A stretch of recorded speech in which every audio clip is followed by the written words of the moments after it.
नरः शीतति क्रोधी शाम्यति दुर्जनः सुजनति क्षिप्रानुवखञ्जति गर्वी खर्वति सर्वविच्च त्वदियन्त्रणा यन्त्रिताः शीनित्ये बगलामुखी प्रतिदिनं कल्याणि तुभ्यं नमः। दक्षिणे लक्ष्मणो यस्य वामे च जनकात्मजा पुरतो मारुतिर्यस्य तं वन्दे रघुनन्दनं तं वन्दे यदुनन्दनं तं वन्दे भक्तजननम। सर्वे मम प्रेयांसः सभ्याः सभायाम् आगताः तथा च ये अनेन कार्यक्रमेण सम्बद्धाः वृद्धजनाः विद्वांसः तेषां समेषां कृते यथा यथं प्रणामाः तथा च आशीर्वचांसि समर्प्य किंचिदुच्यते। श्वेतां श्रीहरिशरणम्। यद्यपि श्री ब्रजभूषण ओझा महोदयेन तथा च श्री राजधर मिश्र महोदयेन पूर्वं बहु उक्तं, परिचयात्मक श्री राजधर मिश्र महोदयेन उक्तं तथा च परिचय विशिष्ट प्रमेयात्मकं श्री ब्रजभूषण ओझा महोदयेन बहु उक्तं तथा च सम्यक् प्रतिपादितं। मम चेतः सर्वथा प्रफुल्लतां यातम्। इदानीं साक्षादेव किञ्चिदुपस्थाप्यते। भारतवर्षस्य का विशेषता वर्तते? अन्येभ्यः देशेभ्यः पृथक् कृत्वा भारतवर्षं वयं पश्यामः। यथा श्री ब्रजभूषण महोदयेन पूर्वमेव उक्तं तथैव भारतवर्षस्य आचारः, भारतवर्षस्य संस्कृतिः काचित् भिन्ना वर्तते, सर्वथैव भिन्ना वर्तते। अत्रत्यस्य यः आचारः यश्च विचारः स सर्वथा वेद शास्त्र निबद्धः विचारः वर्तते। अतः तादृशम् आचार ज्ञानं प्रति अथवा तादृशीम् आचार प्रेरणां प्रति शाब्दबोधस्य कारणता सर्वसम्मता। शाब्दबोधस्य कारणता सर्वसम्मता। ईदृशी शाब्दबोध प्रक्रिया विश्वस्य कस्मिन्नपि देशे कस्याञ्चिदपि भाषायां न प्रचलति, न विचार पदवीम् अर्हन्ति। तत्तद्भाषायाः तानि तानि वाक्यजालानि यथा भारतवर्षीयाणि संस्कृतभाषायाः वाक्यजालानि शाब्दबोधस्य क्रोडे समायान्ति। अतः शाब्दबोधोपयोगिता सर्वैरेव शास्त्रकारैः स्वीकृता। एकमतेन सर्वैरेव शास्त्रकारैः शाब्दबोधस्य उपयोगिता स्वीकृता। शाब्दबोधं च व्यवस्थापयितुं सज्जनाः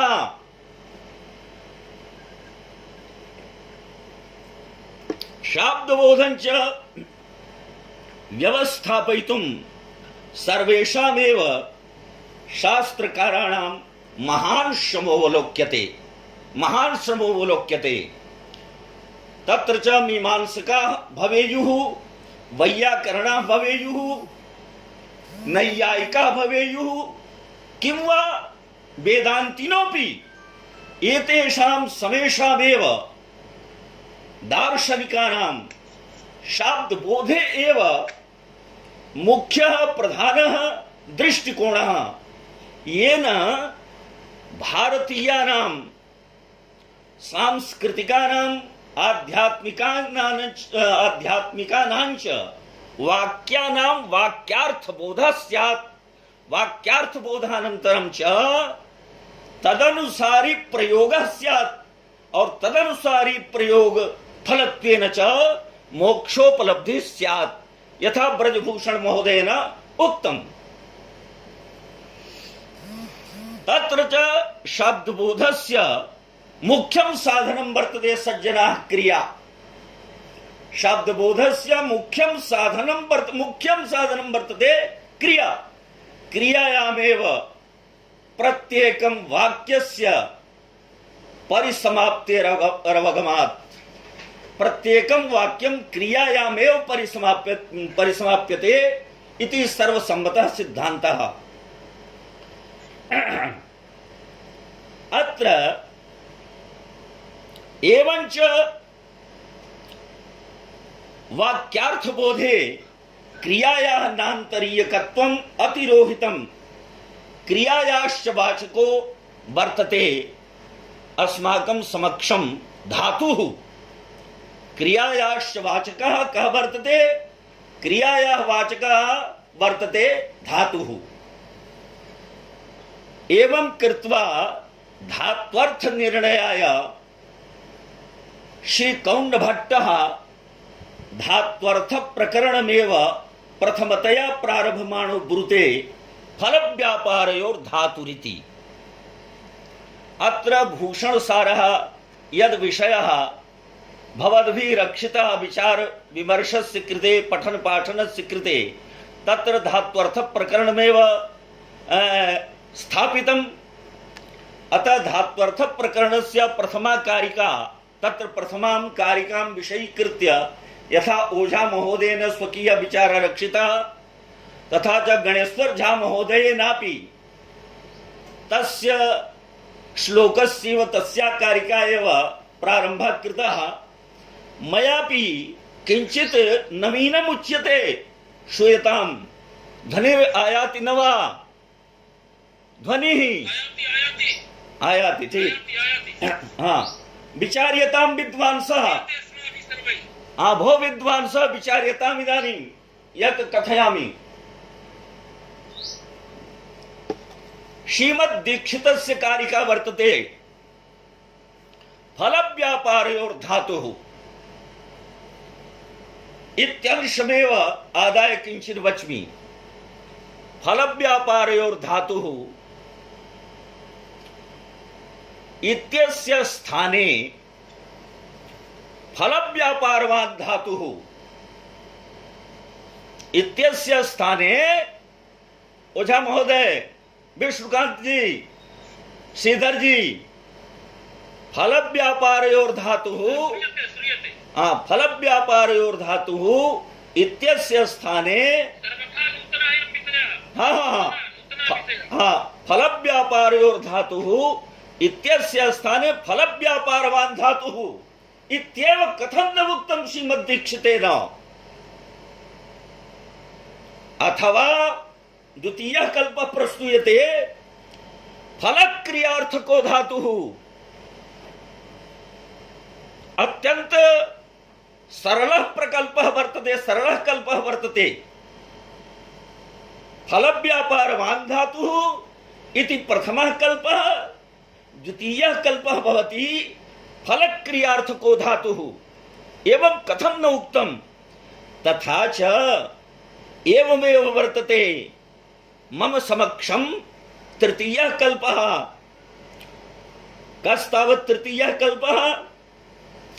यत् व्यापारे च फले धातुः, व्यापारे च फले धातुः इति तृतीयः कल्पः। एवं त्रयः कल्पाः वर्तन्ते। अत्र कल्पत्रये विचारः कर्तव्यः भवद्भिः सर्वैरेव विद्वद्भिः। यद् एते कल्पाः कारिकायां न स्वीकृताः, यद्यपि एते कल्पाः सर्वथा सुस्पष्टाः, सर्वथा सरलाः, तथापि श्रीमद्दीक्षित महोदयैः, श्रीमद्दीक्षित चरणैः एते कल्पाः कथं न स्वीकृताः? एतस्य स्थाने फलव्यापारयोः सप्तम्यन्तं प्रयोगं कृत्वा समासं च विधाय कथं प्रथमचरणस्य निर्मितिर्व्यधा इत्येन महाविदुषा इति विचारः कर्तव्यः। विचाराय प्रस्तौमि। अग्रे ब्रवीमि अत्र भवतां मनसि आगतं स्यात् इदानीमेव यत् फलव्यापारवान् धातु फलक्रियार्थको धातु व्यापारे च फले धातुः इत्यत्र तिवारी महोदयस्य कः आशयः वर्तते तर्हि आशयं ब्रवीमि आशयं प्रस्तौमि अति संक्षेपतः किन्तु सूक्ष्मतया विदुषां विचाराय फलव्यापारवान् धातुः इत्ययं पाठः धातोः प्रशंसां निगदति फलव्यापारवान् धातुः इति पाठः धातोः प्रशंसां निगदति प्राशस्त्यं च अखण्डैकशक्तिमत्वात् प्राशस्त्यं च अखण्डैकशक्तिमत्वात् अर्थात यदि धातौ एका अखंडा शक्ति वर्तते एका अखंडा शक्ति श्रीमद् दीक्षितैः स्वीकृता स्यात् किंवा श्रीमद् कौण्डभट्टेन स्वीकृता स्यात् तर्हि पाठेन एवं भाव्यं फलव्यापारवान् धातुरिति किन्तु एतादृशी वार्ता एतादृशः पाठः नोपलब्धः न चकृतः द्वितीयः कल्पः वर्तते फलक्रियार्थको धातुः इति पाठः अयं पाठः अत्र किं वैशिष्ट्यं तर्हि फलसहित व्यापारार्थं प्रस्तौति फलक्रियार्थको धातुः फलसहिता जा क्रिया सा क्रिया फलक्रिया अर्थात मध्यम पदलोपी समासः फलसहित व्यापारार्थं प्रस्तुत्य एकस्या एव शक्तेः साहित्यानुरोधात् खंडशो विभागं दर्शयति एकस्या एव शक्तेः साहित्यानुरोधात् खंडशो विभागं दर्शयति एवंच फलक्रियार्थको धातु इति पाठः स्यात् तर्हि तत्र खंडशः शक्तेः स्थितिः स्वीकर्तव्या स्यात् खंडशः शक्तेः स्थितिः स्वीकर्तव्यत्वेन समक्षम् आपतति नास्ति कश्चन विवादः किन्तु एतादृशोऽपि पाठो तत्र नास्ति पाठः तत्र नास्ति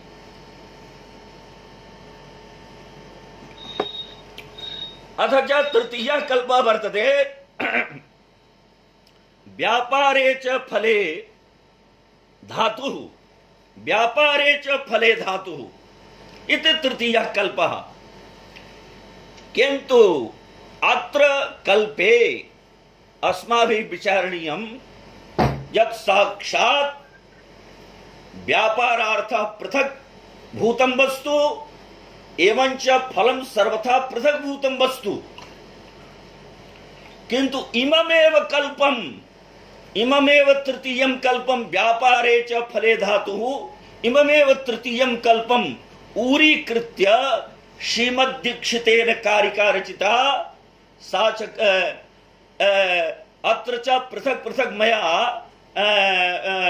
शब्दाः योजिताः किन्तु तत्र श्रीमद्दीक्षितेन समासः कृतः फलव्यापारयोर् धातुरिति एवंच किं सिद्धम् इदमेव सिद्धं वो विद्वांसः अत्र सिद्धं भवति यत् धातौ श्रीमद्दीक्षित महोदय मतानुसारं तथा च श्री कौण्डभट्ट मतानुसारं धातौ व्यापार निरूपिता फल निरूपिता च पृथक पृथक शक्ति द्वयं सर्वथा तिष्ठति शक्ति द्वयं तिष्ठति अर्थात द्वे शक्ति तिष्ठतः इत्यत्र नास्ति कश्चन मतभेदः अधुना विचारः कर्तव्यः यत् पंडिताः स्वकीयां मनीषां संयोज्य विचारं कुर्वन्ति यत् खंडशः शक्तिः वर्तते तत्रापि लाघवं वर्तते तत्रापि एतादृशी एव स्थितिः वर्तते यथा पृथक् पृथक् शक्तौ स्थितिः वर्तते पृथक् पृथक् पृथक पृथक शक्ति स्वीकारे जा स्थिति सा एव स्थितिस्तु खंडशः शक्ति स्वीकारे भी वर्तते। किंतु श्रीमद् दीक्षिताशय श्रीमद् दीक्षितस्य हार्दं तत्त्वं किं वर्तते यदत्र खंडशः शक्ति न खंडशोऽपि शक्ति नास्ति तथा च एकापि शक्ति अखंडापि शक्ति नास्ति। यदि अखंडा शक्ति स्यात् तदा तो फलव्यापारवान् धातुः एवं ब्रूयात्। क्योंकि प्राशस्त्यं च अखंडार्थ बोधकत्व प्रयुक्तमेव अखंड शक्तिमत्व रूपमेव प्राशस्त्यम अखंड शक्तिमत्व रूपमेव। अतः अखंड एका शक्ति श्रीमद् दीक्षितैः नांगीकृता सा तो सर्वथैव निषिद्धा।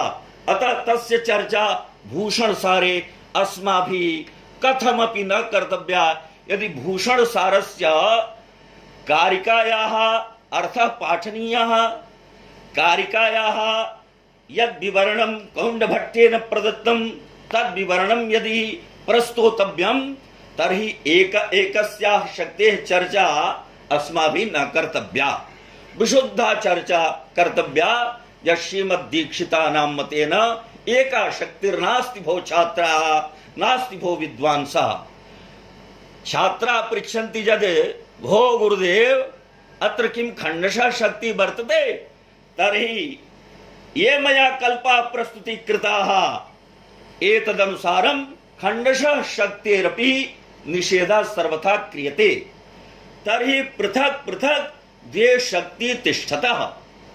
अत्र एकः प्रश्नः समागच्छति। ब्रजभूषण महोदय आपसे सुना भी रहा हूं और विष्णुकांत जी राजधर जी सुनिएगा इस बात को। राजधर जी बड़ा सुने, श्रीधर जी ने बहुत, इसको ऑल इंडिया के सब बच्चे जानते हैं, बहुत प्रसिद्ध बात है। अश्वेताम अत्र श्वेताम तावत अभी खदेड़ रहे हो क्या मुझे?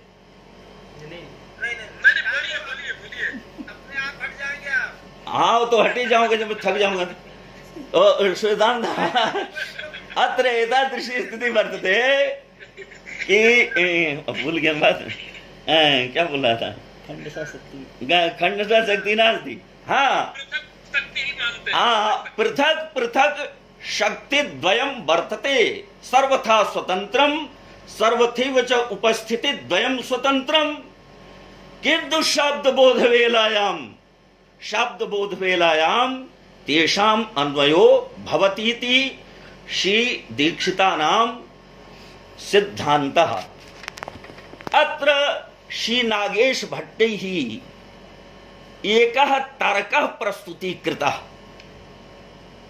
विचित्रः सचित्रः बलवांश्च सतर्कः प्रस्तुतीकृतः। यह अद्यतन पर्यन्तं विदुषां कंठे तिष्ठति यत् यदि शक्तिद्वयं स्वतंत्रं द्वाभ्यां च स्वतंत्राभ्यां शक्तिभ्यां द्वयोः पदार्थयोः उपस्थितिः तदा उद्देश्य विधेय भावेन अन्वयः स्यात्। अन्वयम् एवं भूतः अन्वयः आशंकितः। किंतु अद्य विदुषां मध्ये अहं तिष्ठामि विचार्यताम् किम उद्देश्य विधेय भावेन अन्वयापादनं समीचीनं वर्तते अथवा न वर्तते। भवान् अपि विचारयतु गणेश्वर झा महोदय यत् इदम् अन्वयापादनं समीचीनं वर्तते न वा। मया अनेके ग्रंथाः अवलोकिताः विद्यार्थिकालेपि पठितं गुरुवर्यैः पाठितं च प्रभाटीका दर्पणटीका तदतिरिक्ततया इदानीन्तने काले पेरी श्री सूर्य नारायण महाभागानां श्रीचरणानां तेषामपि टीका वर्तते सापि उपलब्धा टीका। पेरी श्री सूर्य नारायण चरण महोदयैः नागेश भट्टस्य पृथक वर्णन वेलायां श्री नागेश भट्टानां महत्वं तैः ऊरीकृतं, किन्तु यदा फल व्यापारयोर्धातुः अस्य वाक्यस्य विवरणं यदा असौ महर्षि कल्पः टीकाकारः करोति तदा उद्देश्य विधेय भावेन अन्वयं प्रति सर्वथा औदासीन्यम् एव कलयति। अत्र किं कारणं वर्तते? स महाविद्वान् वर्तते पेरी सूर्यनारायण शास्त्री महाभागः। मीमांसा, वेदांत, व्याकरण, न्याय एवंच तस्य महाविदुषः चतुरस्रं पांडित्यं विद्यते। एतादृशो विद्वान् महान्तं परिश्रमं विधाय टीकां लिखितवान्, टीकां कृतवान्। तत्र च सर्वेषां टीकाकाराणां पारस्परिकं विचारं, लाघवं, गौरवम् इत्येवं सर्वं तेन महाविदुषा कृतं।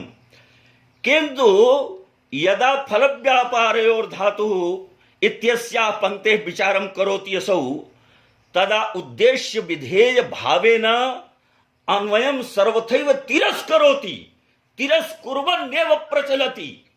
तां टीकां तत्र अवलोकयन्तु भवन्तः। तत्र किं ब्रवीति स ब्रवीति यदत्र तु साध्य साधन भावः, अत्र साध्य साधन भावस्यैव प्राथम्येन उपस्थितिर्भवति फल व्यापारयोर्धातुः। देवदत्तः पचति इत्यत्र पच धातोः यदा यदा पृथक रूपेण विक्लिप्तिरुपस्थिता भवति तथा च पृथक रूपेण विक्लिप्त्यनुकूलो व्यापारः अर्थात एक व्यापारः उपस्थितो भवति, तदा उभयोर्मध्ये किम उद्देश्य विधेय भावः अनुभव सम्मतः अथवा अनुभव विरुद्धो वर्तते। अत्र उद्देश्य विधेय भावस्य कृते सामग्री वर्तते न वा?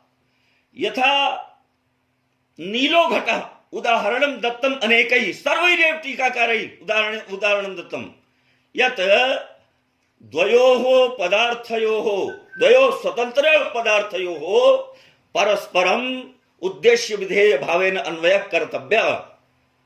अत्रापि यदा स्वतन्त्रौ पदार्थौ द्वे शक्ति द्वाभ्यां शक्तिभ्यां स्वतन्त्राभ्यां स्वतन्त्रयोरेव पदार्थयोः उपस्थितिः, तदा उद्देश्य विधेय भावेन अन्वयः आपद्यते इति नागेशादारभ्य अद्य पर्यन्तम् एषा शंका प्रचलति पंडित समाजे। इमां च शंकां वस्तुतः सर्वे पंडिताः ध्यायम् अस्य समाधाने दत्तचित्ता भवन्ति, किन्तु मया चिन्तितं यद् किं नीलो घटः इतिवत् इदं वर्तते। नीलो घटः इत्यस्य का स्थितिः वर्तते? नीला भिन्नो घटः, नीला भिन्नो घटः, तत्र अभेद संबंधः वर्तते। अतएव अभेद यत्र यत्र अभेद संबंधः तत्र तत्र सौकर्येण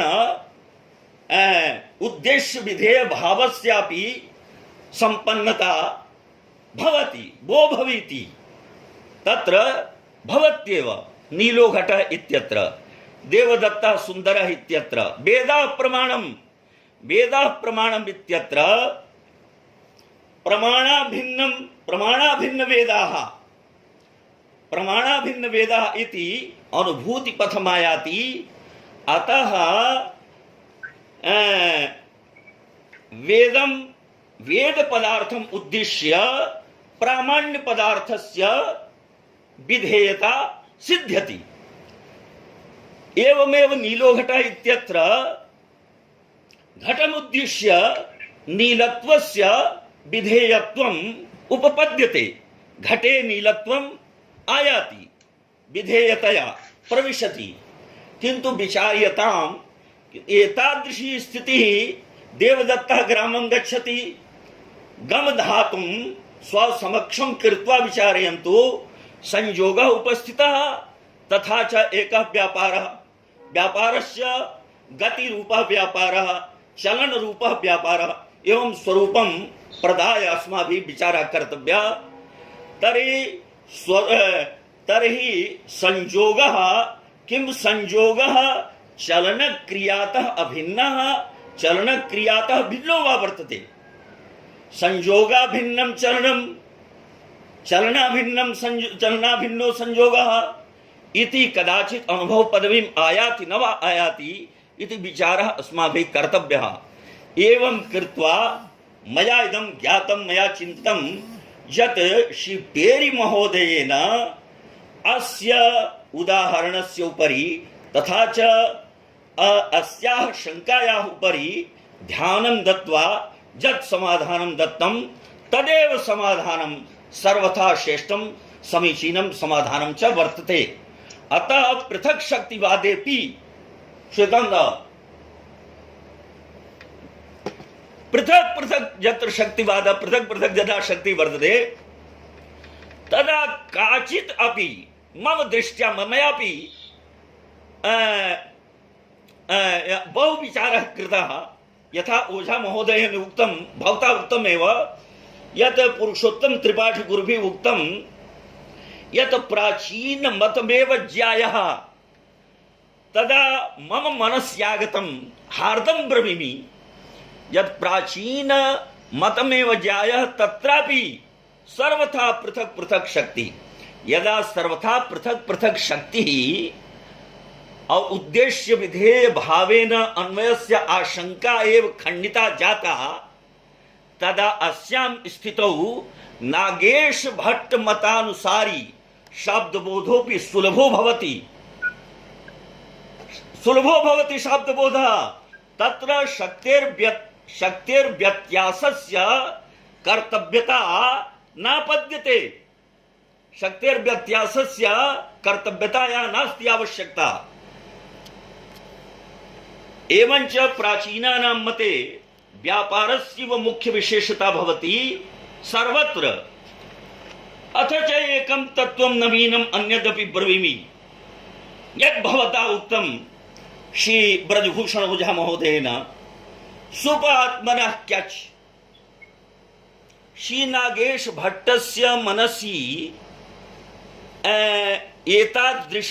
एतादृशी भावना कुतः जागरिता यत् कर्म प्रत्यय समभिव्याहारे फल विशेषक शब्दबोधः कर्तृ प्रत्यय समभिव्याहारे च व्यापार विशेषक शब्दबोधः एतादृशी भावना कथं कुतश्च कस्मात् प्रमाणाच्च समुदिता। तर्हि सर्वे पंडिताः जानन्ति इदानीमेव भवद्भिः उक्तं यत् सुप आत्मनः क्यच इत्यत्र आत्मनः पुत्रः इष्यते इत्येवं विग्रहे कृते तत्र पुत्रीयति इति प्रयोगो भवति। यदि आत्मनः पुत्रमिच्छति तदा पुत्रीयति इति प्रयोगः न भवति।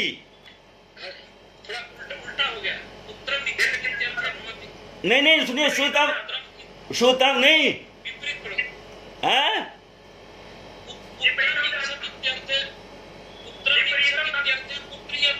हाँ मन पुत्रमिच्छति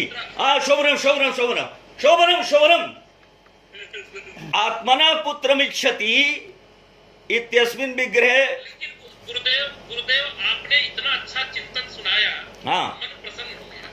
ये उद्देश्य विधेय भाव वाली चर्चा रामकृष्णाचार्य जालू जी ने हाँ ठीक इसी तरह का अनुवाद किया अभी नई टीका में। अभी जो उनकी टीका आई है हाँ साधन भाव का, हाँ एकदम जो आपने कहा वैसे ही किया। और भेद और अभेद वाली बात जो उदाहरण मैंने दिया है, नीलो घटा का अभेद वहां दिखाई पड़ रहा है, वेदा प्रमाणम में अभेद दिखाई पड़ रहा है और यहाँ पर साक्षात भेद दिखाई पड़ रहा है, इसलिए वो प्राप्त ही नहीं है, उसकी प्रसक्ति कथमपि नहीं है। बहुत आनंद आ गया। हाँ तो सुबह आत्मना क्यच में पुत्रियत प्रयोग बनता है। अब महाभाष्यकार के अनुसार श्री नागेश भट्ट इत्यादि विद्वानों ने ये एक निर्णय, अब हिंदी में थोड़ा बोल देता हूं, ये विचार किया कि पुत्रियत प्रयोग तो बनता है, क्या पुत्रियत के स्थान पर आत्मने पद भी बनेगा क्या, एक ये विचार किया गया है। आप सभी लोग पंडित लोग जानते हैं पुत्रियति का आत्मने पद में प्रयोग बन सकता है कि नहीं बन सकता है, एक चीज। दूसरी चीज की पुत्रियति का कर्मवाच्य में क्या बनेगा, पुत्रम इच्छति इति पुत्रियति, लेकिन क्या इसका कर्मवाच्य होगा, तो कर्मवाच्य नहीं होगा, कर्मवाच्य कथमपि नहीं होगा। यह सर्वत्र प्राचीन हमारे गुरुजनों ने बताया था कि बेटा इसका कर्मवाच्य नहीं होगा, तो इसका क्या पुत्र रूप कर्म अंतर्भूत हो गया धात्वर्थ में। हाँ ठीक है, तो अब इसका कर्मवाच्य में प्रयोग नहीं होगा इस क्रिया का। यही प्रमाण है कि दीक्षित जी ने कहा कि व्यापार विशेषक ही बोध सर्वत्र होगा। कौंड भट्ट ने कहा व्यापार विशेषक ही बोध सर्वत्र होगा, फल विशेषक शब्द बोध नहीं होगा। किंतु नागेश भट्ट जी ने इसको अपने रूप में लिया। पुत्रियत मेरी दृष्टि गई पुत्रियति पर, नागेश भट्ट की दृष्टि गई है केवल विग्रह पर। नागेश जी की दृष्टि विग्रह पर है और मेरी दृष्टि है फल पर, जो फल परिणाम निकल करके आया पुत्रियति। पुत्रियति के अलावा कोई दूसरा प्रयोग क्यों नहीं बन पा रहा है, इससे सिद्ध इदमेव प्रमाणम यत सर्वत्र व्यापार विशेषक एव बोधा भवति वैयाकरणानाम इदमेव च मतम तथा च प्राचीन मतमेव ज्यायः। अभी बहुत कुछ मैंने विचार किया था बोलने के लिए, बहुत आनंद आया, बहुत बढ़िया सर। लेकिन और आप पढ़ाने भी आइए बीच में एक दिन, तब हम लोग बैठ के सुनेंगे। अब देखा जाए तो पढ़ाने के लिए तो आप लोग मल्ल हैं, इसलिए कोई बात नहीं है। आपका आशीर्वाद होगा ना। तो इतना कह करके मैं सिया राम में सब्जेक्ट जानी आ करऊं प्रणाम जोर जुग पानी। जय जय श्री सीताराम, जय हो दीन दयाल। बहुत प्रणाम आप सबको। और तिवारी जी का यह व्याख्यान विशिष्ट व्याख्यान वास्तव में चर्चा के विषय में और विचार पदवी पर लाने के लिए सबका उन्होंने विषय दिया है। वस्तुतः ये बात